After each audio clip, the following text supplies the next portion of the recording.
Kung hindi So, kaya, huwag mo nang pilitin. Kaysa sa tiisin mo and then magtiis din yung family mo sa Pilipinas at magtiis din yung family mo diyan. Pero hindi ibig sabihin nun failure tayo.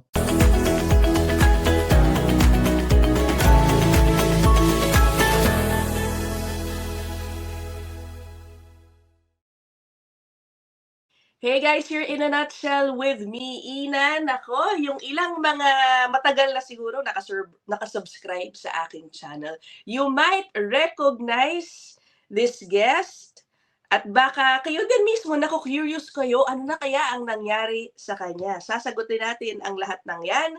Bale, for those who are newer to the channel, ito pong guest natin. Isa siya sa mga unang umalis, napaalis, kumbaga hindi na-extend ang kanyang kontrata sa Canada nung nag-uumpisa pa lang itong paghihigpit sa Canada. Pero ang maganda sa mindset niya, no, he took it as, kumbaga, as a redirection. Thankful pa rin siya sa mga nangyari sa kanya sa Canada. At ngayon, nasa ibang bansa na siya, di ba? Ganun lang yun. Maybe Canada really is not meant for him and now he is happily starting a new journey in Belgium. Wow, welcome back si Ryan Betito or si Ting at ang nakalagay dyan sa kanyang pangalan ay Ulikba dahil meron din siyang Facebook. Nagwa-vlog din siya doon ang pangalan niya, Ulikba. Hi, Yes. Ting! Ay Ano po, na? kamusta po? Teka, yan, lagay natin ang ating email. Kamusta? How long ka na dyan sa Belgium? Guys, kakadating lang niya, medyo kakastart lang niya sa kanyang bagong kumpanya. Yes po, newbie. Sabi, panibago lang ulit kasi kakarating ko lang ulit dito last October 28 lang po. October. Kakadapag ko lang October Oh, 28. 'di ba? Ano pa, 2 weeks pa lang parang mga ganyan. Yes po.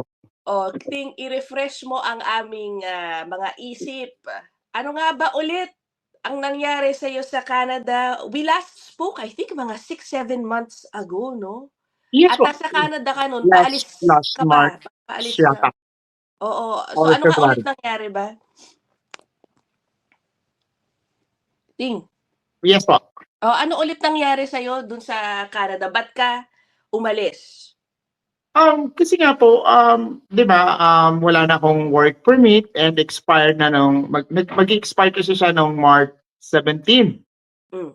Nagamit ko na rin yung aking naibigay na rin ng Canada government yung aking work permit extension. Actually, dalawang extension ang nagamit ko na nag-grant sa akin ng Canada para lang magkaroon ako ng timeline, magkaroon lang ako ng mas mahabang time to ayusin yung mga panibagong application ng aking employer para makakuha sila ng LMIA. But ako na rin ang nagsabi sa kanila na kung hindi na kaya, kung ano yung binigay sa akin date ng Canada government, after nun talaga, uuwi na ako at Oo. ipupush ko na lang yung ibang application ko sa ibang bansa.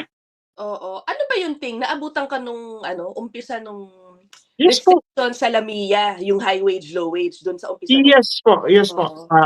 Actually, yung company ko, they trying, talaga sinuportahan naman nila ako. Kinausap nila yung premier ng Suri Oo. na kailangan mabackupan ako para makakuha ng high wage Lamia na. Actually, yung ano nila kasi nga pasok sa high wage Lamia yung aking sahod sa Canada, sa Suri.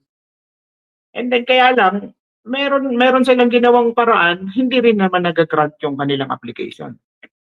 Kasi nga Ah. dahil nga doon sa mga campaign nung 'di ba na itong trabaho na ito dapat para sa mga Canadian, ganyan. Oo, oo.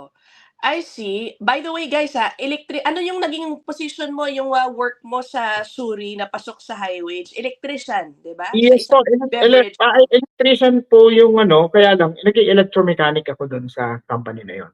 yan, a large beverage company. Company, yes, yes po. Alam mo sa totoo lang Ting, sa panahon ngayon ang daming 'di ba naghahanap ng way, extend ng extend. O sabi mo ikaw nakadalawang Yes po. extend ka just to buy them time. Lalo na kunyari yung kumpanya naman nila nag-apply ng bagong Lamia. Pero ikaw hindi mo na hinintay 'no?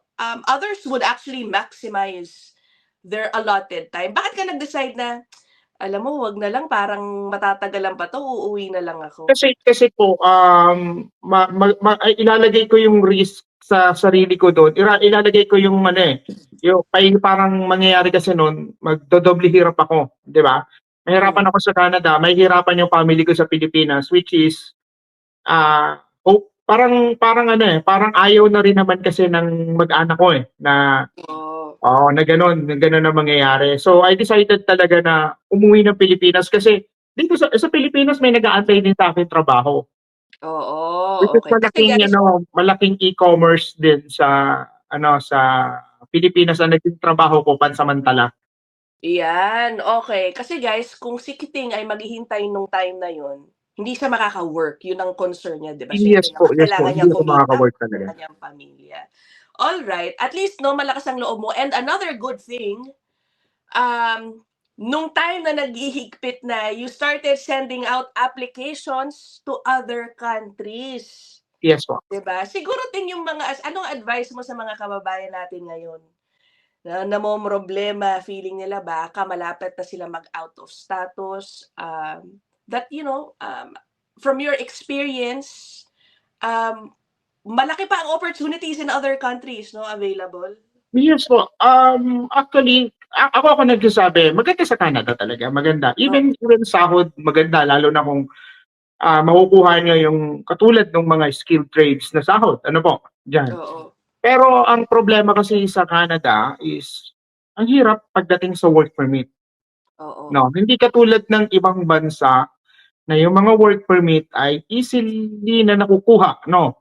And Hmm, then may pakialam talaga si mga employer sa permit ng kanilang mga tao.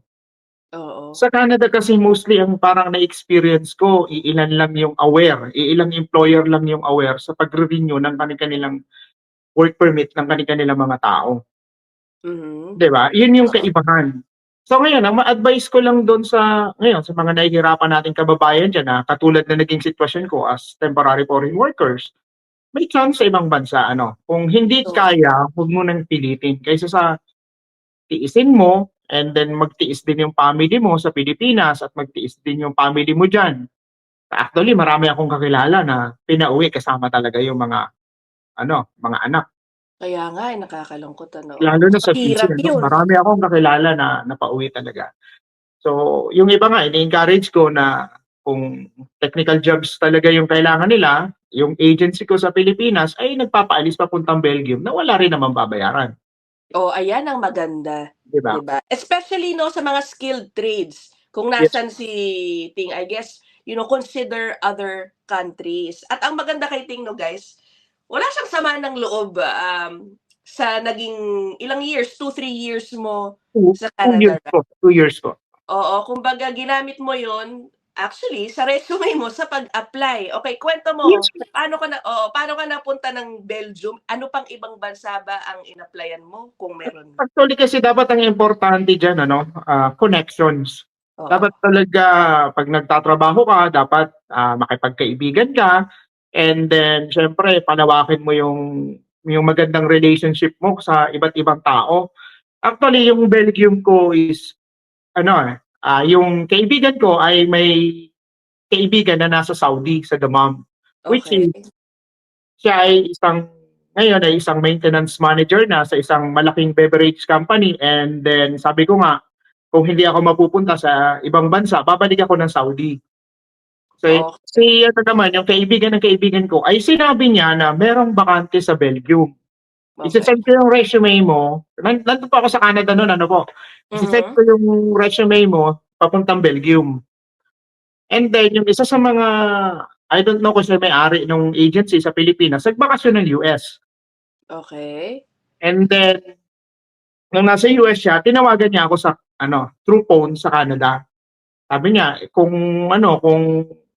gusto mong pumunta ng Belgium, ipapa-interview kita, final interview with the employer. Nice, okey. And then from there, what month yun? Anong buwan yun? March din? Actually, between February and March.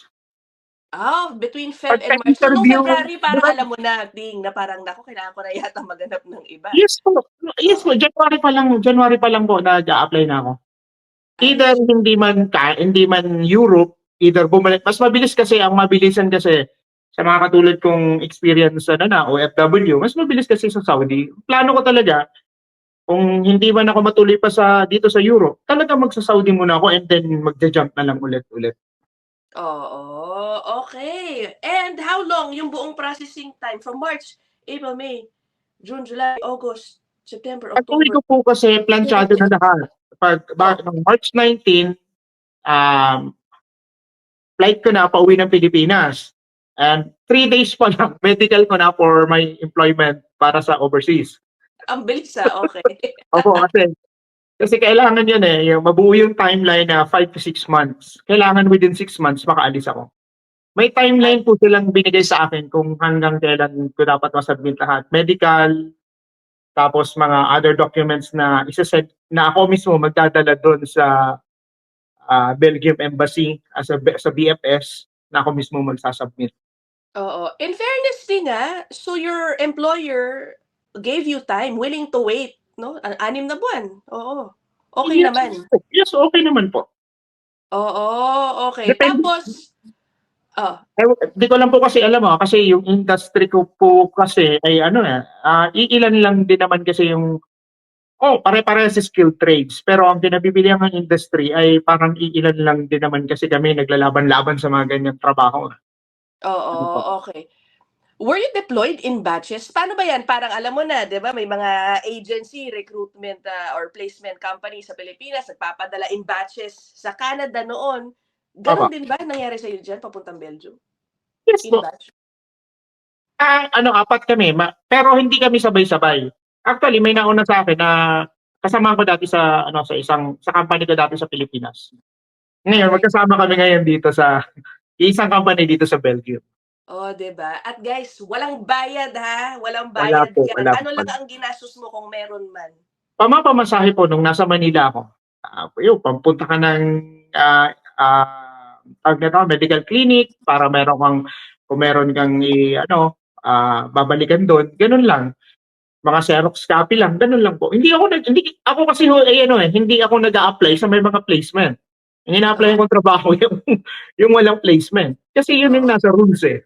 oo. And guys, they exist, I tell you. Yung mga Yes po, agency yes na po. talagang hindi ka sisingilin ng placement fee. And in fact, even going to Canada, Yes they po, meron. did not pay for anything. Wala siyang binayaran na kahit a couple Yes of po, a few thousands, wala. 'Di ba? Sagot lahat wala ni po. employer, oh, 'di ba? Okay, kamusta na diyan sa Belgium? Ano, okey lang ba suweldo Malamig. diyan kumpara sa Canada, ano? Ang environment is almost the same po. Oh, Malamig, malinis dito, same lang din ang sa Canada. Kaya lang, parang dito mas malungkot kasi kokonti lang ang Pinoy. gano'n? O yan, Oo. konti lang pero saang town ka ulit? Medyo provincial ano, area ng ano ba, rural Yes town, ano po, ba sa province of Limburg, almost na po ito boundary na ng Netherlands. Oo, Opo. okey. Konti lang Pinoy. Paano yung mga Filipino stores diyan, yung mga pagkain na Meron cheaper? po, kaso lang kailangan kong mag-bus, to take a bus, siguro mga 30 minutes or mag-bike ako ng 45 minutes para lang makapunta ako dun sa Filipino store. Kasi ilan lang yung Filipino store dito. Oo, tapos ano tawag dito, yung iba nga baka sabihin nila konting Pinoy mas okey. Alam mo naman.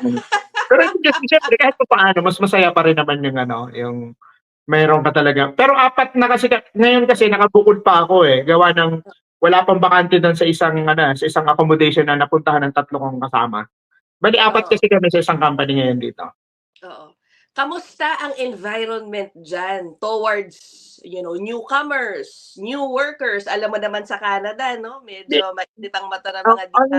lang naman kasi dito is language barrier Kasi sa Canada hindi Mm, naman ako nahirapan kasi lahat ng tao doon ay nag-i-English po.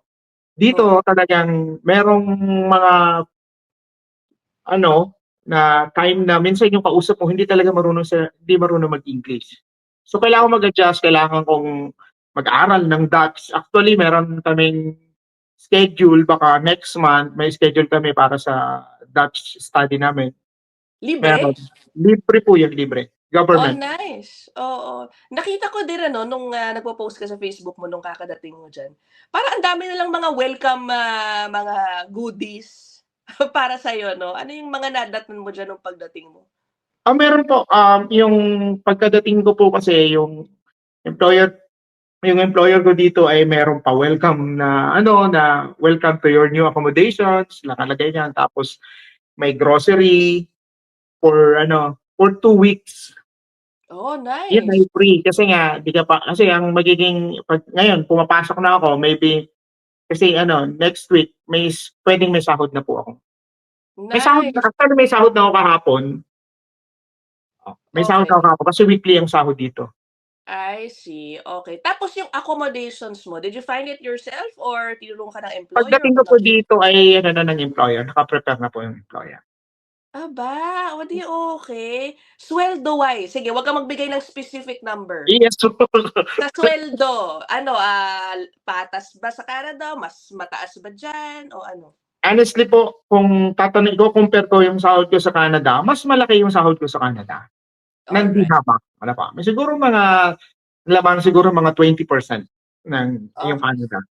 Pero ano, mahal ba diyan? Naka-check ka na ba sa grocery, cost of living diyan ng mga Yes pagkain? po, halos, the same lang din, Oh, halos, the same lang din, pero depende kasi sa magiging oo, magiging income ko, 'di ba? Kung oo, kakayanin o oo. hindi. Pero tinitingnan ko naman po, medyo mababa ng konti yung sahod ko dito, pero may mga benefits kasi na wala dun sa Canada na hindi ko nakuha sa Canada. Oo, sa employer benefits ibig mo sabihin? Even O sa iba? government po meron, Talaga? yung vacation pay. Oh, Oh, alright, meron okey. yung vacation pay tsaka yung 13-month pay hindi ko nakuha yun sa sa Canada. Dito meron, Aba, para sa 13 month and Pilipinas 14 pala. months worth, oo. Okey, okey. Nakalimutan ko pala tanungin kanina, Ting. So meron kang about 6, 7 months in the Philippines while processing your papers 6 months lang po, 6 months lang. 6 months going to Belgium. Anong ginawa mo? Siyempre kinailangan mo pa rin kumita, nahirapan ka, anong ginawa mong trabaho sa Pilipinas o ano ba, nagbakasyon ka na Pag lang ba dito? pagkadating ko po ng March 13 po May 13 nag-start po ako sa isang napakalaking e-commerce company, Start ka na nga agad, sa Shopee. Shopee ba? Yeah, Okey, anong ginawa oo. mo diyan?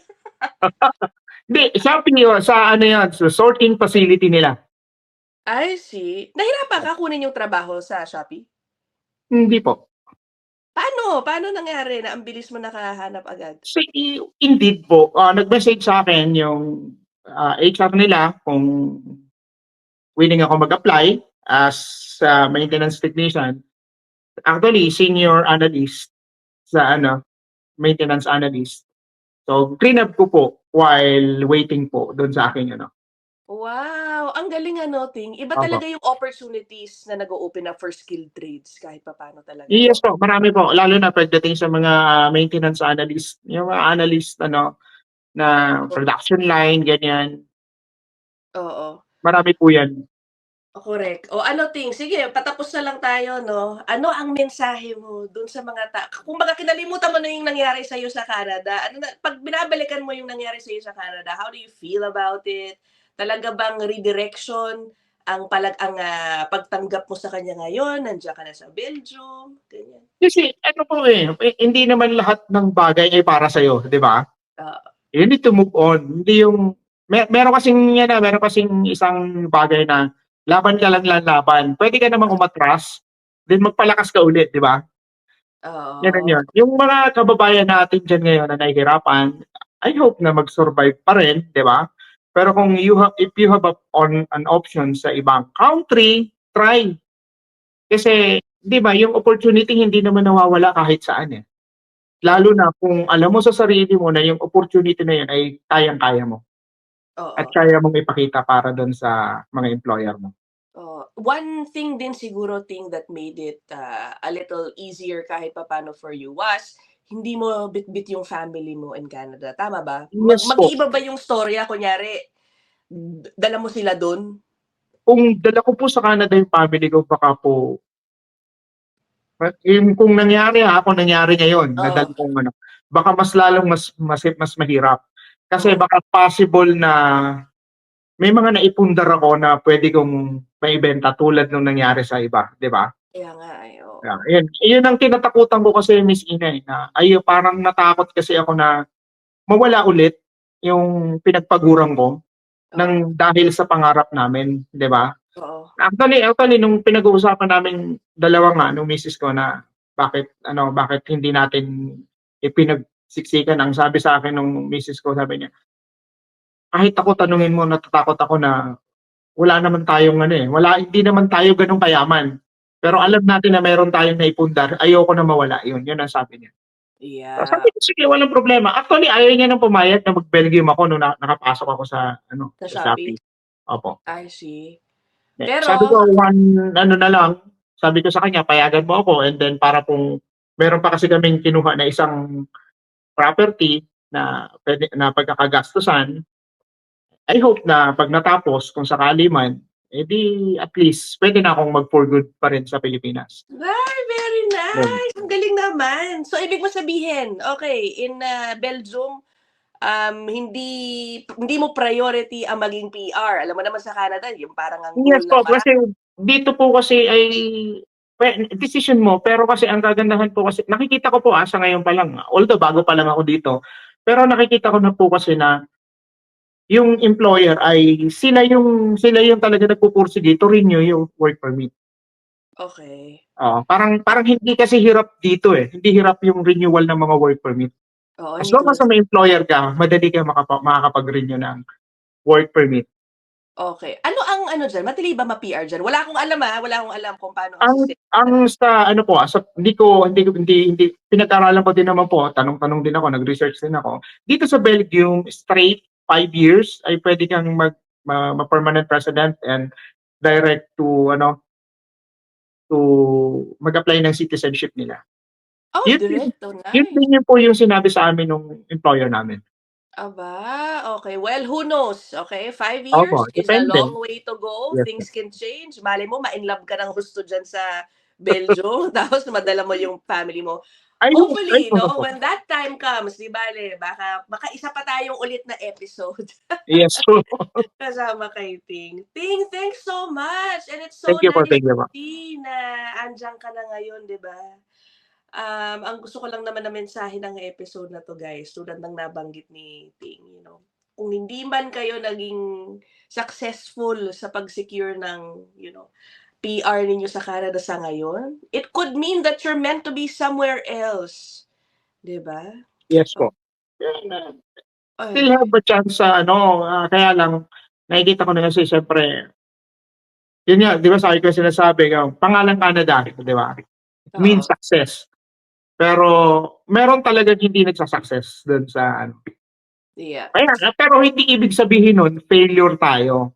Correct! Oh, 'di ba? Hindi ibig sabihin yun nag-fail tayo. Dapat mag-move ka pa rin. Kasi Oo, 'pag inisip ko meron kasi akong kaibigan, ma'am, galing galing din ng Vancouver. okey. Parang parang parang nawalan na siyang gana.